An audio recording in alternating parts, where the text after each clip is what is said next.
Welcome to the Point. This past week has been a whirlwind of news, and there are no doubt any number of updates that you've been receiving almost by the hour. We will focus on two separate issues. First, Vice President Joe Biden talked with me on a Friday visit to Grand Rapids about the then developing story of President Trump's diagnosis of having COVID-19. He and I spoke even as it was being announced that the president would be going to Walter Reed Medical Center. I asked him about the impact the announcement of the president's positive test had on him and might have on future debates. Mr. Vice President, did the White House or the Trump campaign contact you about the president's diagnosis?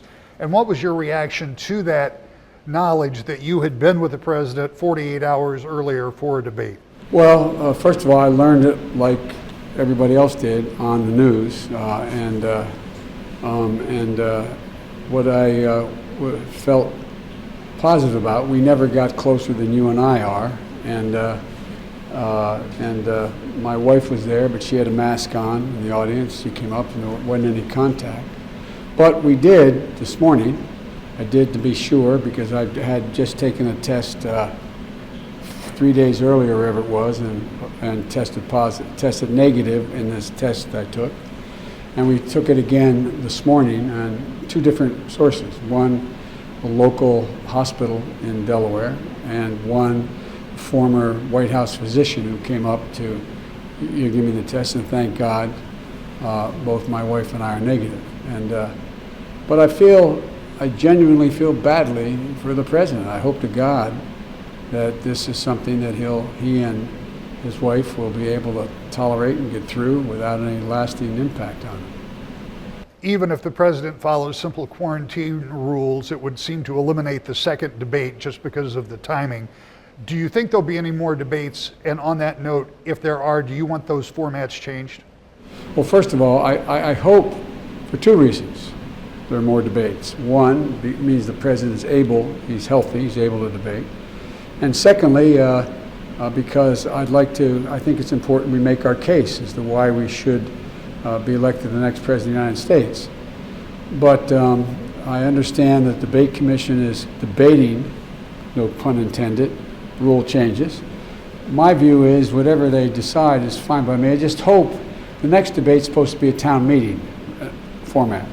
And I just hope whatever the rule change is, if there is any, that we have an opportunity to answer the question of a constituent, of an American citizen, uninterrupted. And then I take my shot at it, and the president take his. That's what I hope would happen. Mr. Vice President, thank you. Thank you. The impact on the campaign will depend largely on how long the president is unable to campaign. As for those debates, while the former vice president expressed hope that they will resume, that too is speculative. It is certain that this already unusual campaign will remain such for the next 30 days. When we come back, a recap of the debate. No, not that one. The one closer to home that examined an important West Michigan race. That's next. To the Point. Welcome back to the Point. In a week that saw a raucous presidential debate and later the jarring news that the President of the United States had contracted COVID-19, there was another event. A debate between the Democratic and Republican candidates for the 3rd Congressional District. The 3rd is Calhoun, Barry, Ionia, most of Kent, and a small part of Montcalm counties. Incumbent Justin Amash is not running, so it's an open seat, and Hillary Skolton and Peter Meyer met here in our studios for an hour-long discussion of the issues they would like to address if elected. The following segment picks up as we talked about one of the pressing issues of the day. I want to move on to a pressing issue that demands the attention of every elected official in this country. By the way, it probably demands the attention of everybody in this country. It's social injustice, racism, a criminal justice system that works for some, but not for all. Yeah. We've seen frustration from this after years of injustice, and we've seen it spill onto our streets right here in Grand Rapids. Mary Reed from Grand Rapids asked, the racial inequality issue has been around for decades. If elected, what type of legislation would you propose to Congress to affect social justice? And I would add, as a moderator, not just legislation, but how would you as an elected leader try to change and shape public opinion? Starting with you, Mr. Meyer.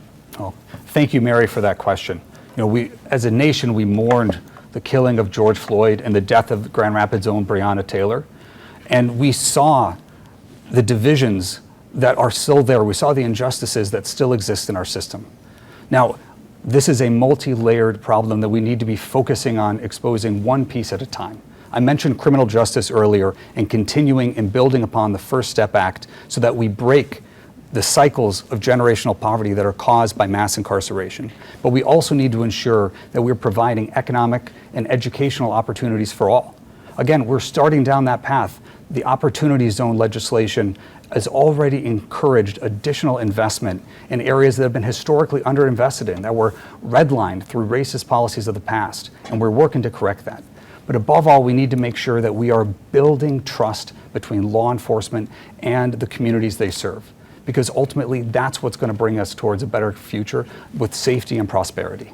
Ms. Golden, this is an issue that we have all watched develop, and I know that both of you have discussed this with me in different interviews. So what if you're elected, can you do, yes, legislation, as Mary asked, may be part of it, but there's also the idea of trying to get people to think in a different way. Yeah, absolutely. I have spent my life advocating for people on the margins, and Mary, thank you for this question. It is such a pressing one.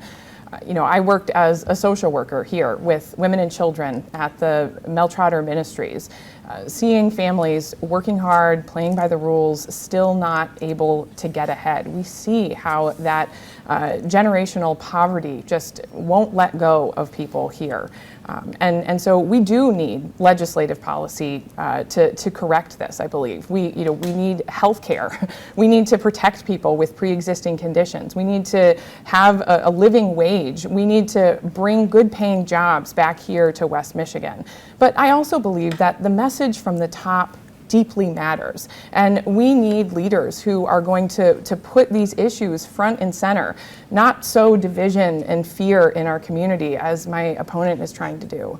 We have seen dozens and dozens of protests around the country. And let me just pause here for a second to say that as someone who has made their living because of the First Amendment, we know that many of those have been very peaceful. They've been talking about racial and social injustice, but some have turned violent.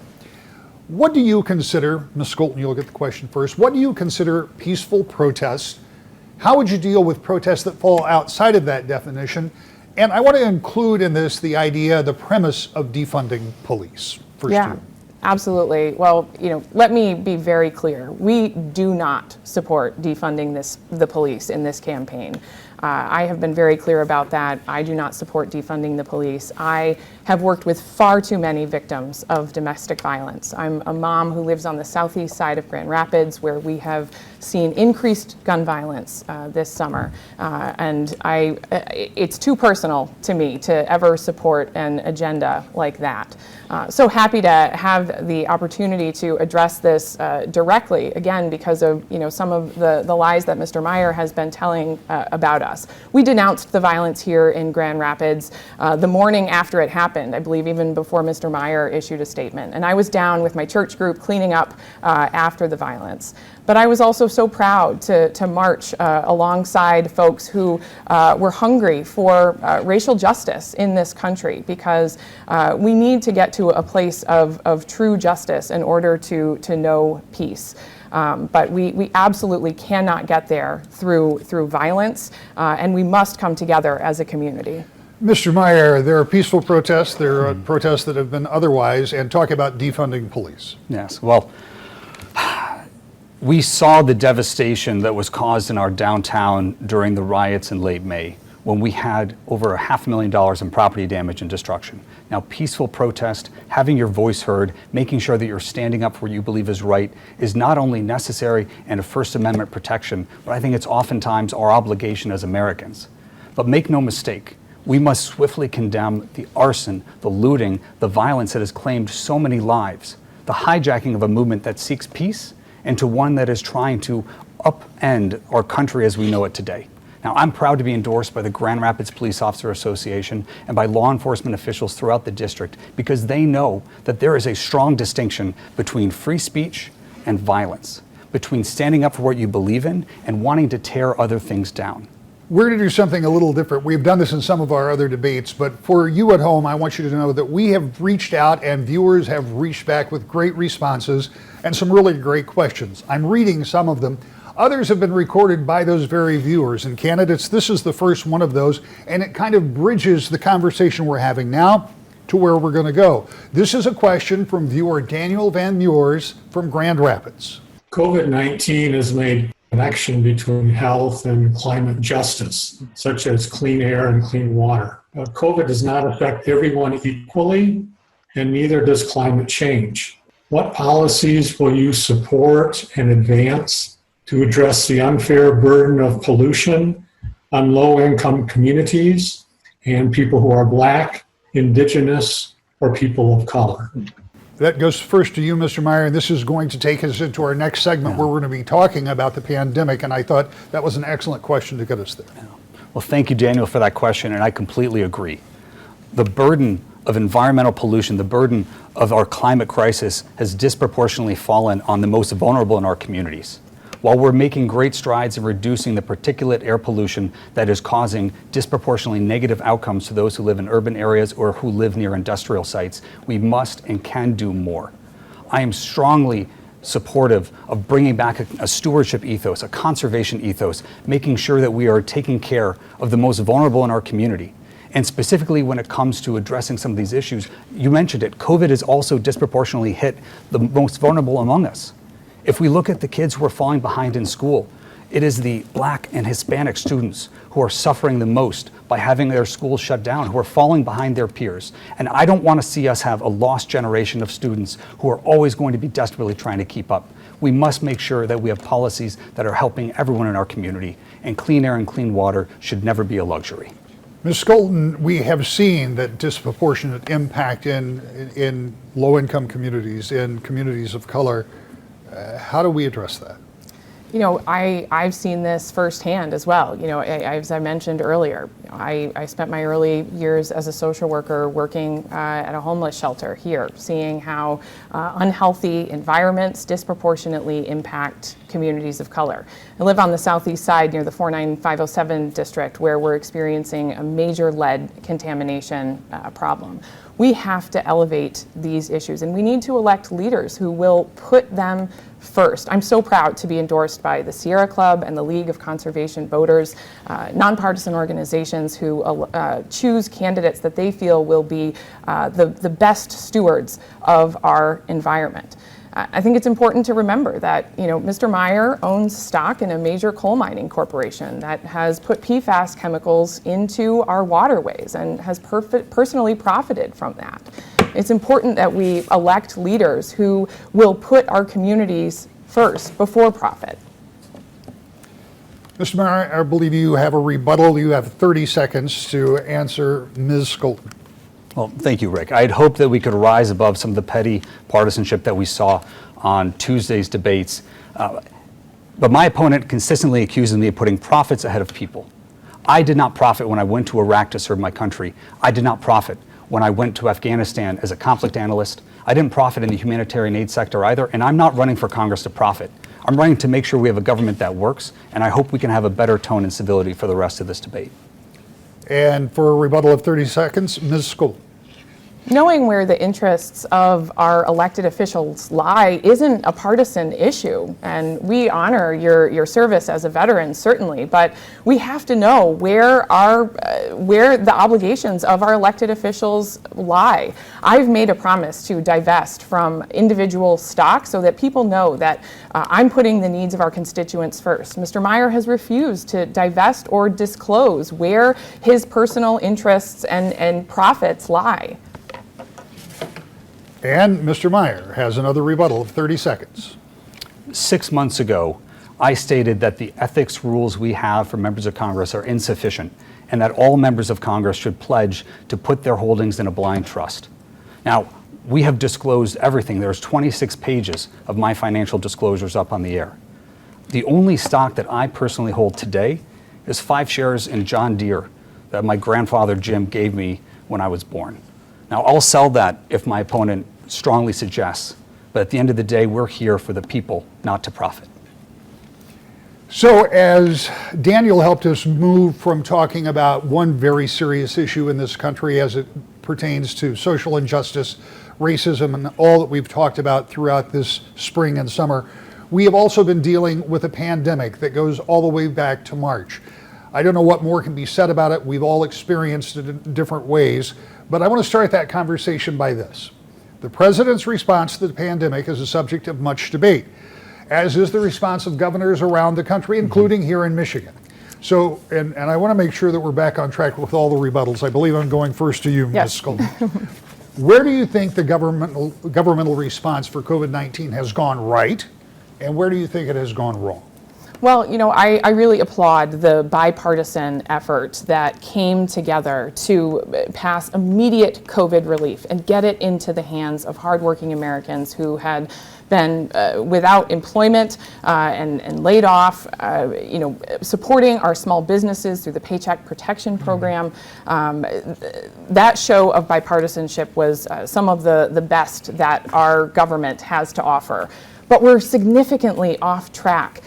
Unemployment remains too high. Individuals are now, it's the first of the month. Individuals are scrambling to pay their rent and buy food for their family, and they're still unemployed. And unemployment insurance has run out. And a lack of coming together to solve problems for the American people has really left too many hardworking families high and dry. It's not enough. We need another stimulus, and fast. Mr. Meyer, and we are going to talk about a stimulus in a minute. Talk to me about where you think government got it right and where did they get it wrong?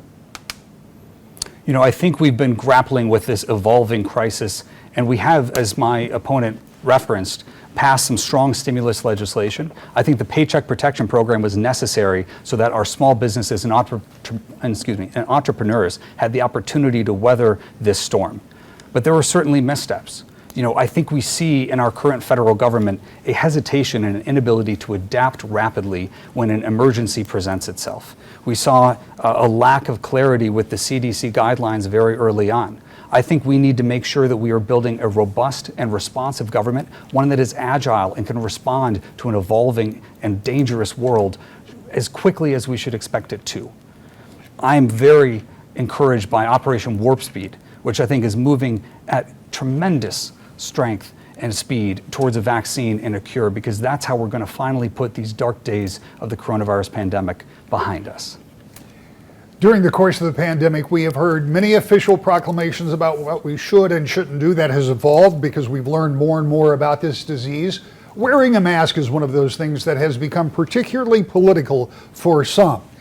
Jeff Miller from Belding asks, is there any scientific evidence that wearing a mask is working? I'm not going to ask you both to become scientists today, but you can weigh in on that. But I will expand that to also ask if you believe, as Vice President Biden has suggested, there should be a national mask mandate. And I start with you, Mr. Meyer. We wore them in the studio today. 2 months ago when I was up on this stage, I was criticized, and I've been criticized by some for wearing masks in the mailers that we're sending out.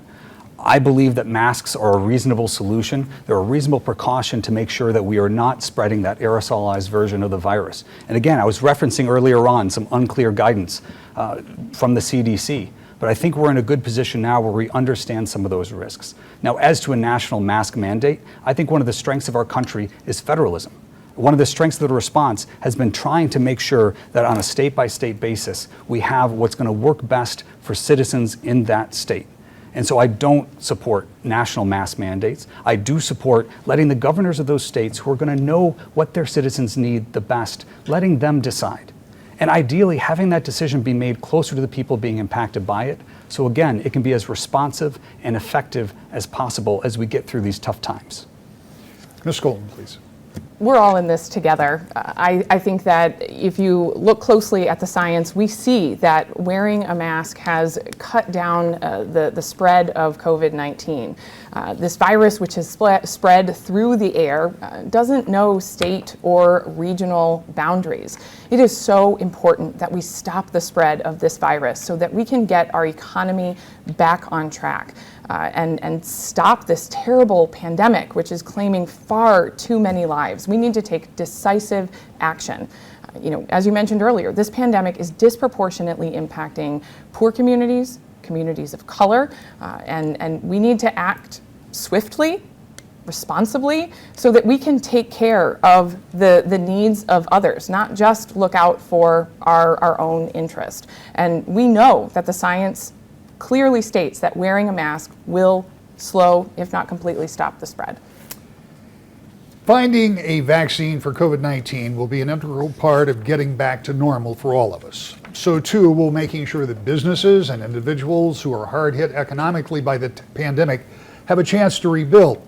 And first to you, Ms. Skelton, you already referenced this a moment ago, but if you are elected, would you support another stimulus? And the second part of this is important because in Washington, there is a big gap between the dollars and cents that Republicans and Democrats seem willing to go towards for a stimulus. So to the degree that you can, you don't have to put an exact dollar figure on it, but give me an idea where you would land if indeed you believe another stimulus is needed.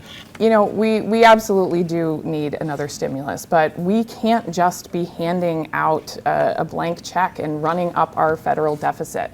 If you want frugal, targeted spending, send a Dutch mom from West Michigan to Congress to get it done. We need to target the things that are an immediate priority. Putting a stimulus check back in the hands of hardworking Americans. I do believe we need another round of direct payment to individuals. We need to reinstate unemployment insurance until we have the pandemic under control. We need especially to make sure that we are targeting access to affordable health care. That's not going to be caught up in a COVID stimulus bill, but it has to be part of this conversation because it's part of the economic calculus. So, when we're talking about a stimulus bill, we can't put a dollar amount on people's health. We got to get the virus under control first, and then we can talk about how much money we need to spend to stimulate the economy. Mr. Meyer, would you support another stimulus, and can you put a dollar figure on it? I absolutely would. And I think it's unwise to put what that direct dollar figure would be right now before understanding where are the key areas we need to be supporting. Now, obviously that includes, and I'm supportive of, the direct cash payments to Americans to give that cushion to help folks get through this hard times. But frankly, I've been very disappointed by how Nancy Pelosi has been holding up a lot of the more recent stimulus packages so she could push through wish list items like tax breaks for millionaires and billionaires on the coast. That's not what we need. We don't need the degree of obstruction that we're seeing there. What we need is true bipartisanship and working together. And I'm very concerned that Nancy Pelosi's already pledged $700,000 of liberal dark money to help elect my opponent in this race. I think that's getting us away from the solutions we need to be focusing on. I wish they were devoting those funds not to extreme partisanship, but to finding solutions, because the only way we're going to tackle this COVID pandemic and move past it is going to be if we reach out with open arms and make sure that we are doing what's in the best interest of the American people, not our party. And there was a lot more in that debate, including the two candidates disagreeing sharply on health care, with each saying the other's plan would not be good for the 3rd District. If you're interested in what else Republican Peter Meyer and Democrat Hillary Skelton had to say, you can find the hour-long debate at woodtv.com. We'll be back in just a moment. To the point. The pandemic of 2020 will be the subject of books, documentaries, and movies for years to come. What history will say about these times is impossible to know, but what we do know, it's changed the lives of all of us in some way and continues to on a daily basis. While this show focuses on politics and elections, the pandemic cannot be separated from the two and surely will have an impact on the election that's now at hand. What that impact will be won't be known until Election Day, and even then we won't have the final numbers for some time to come. But no matter what, we'll be here to try and make sense of it all. To the point.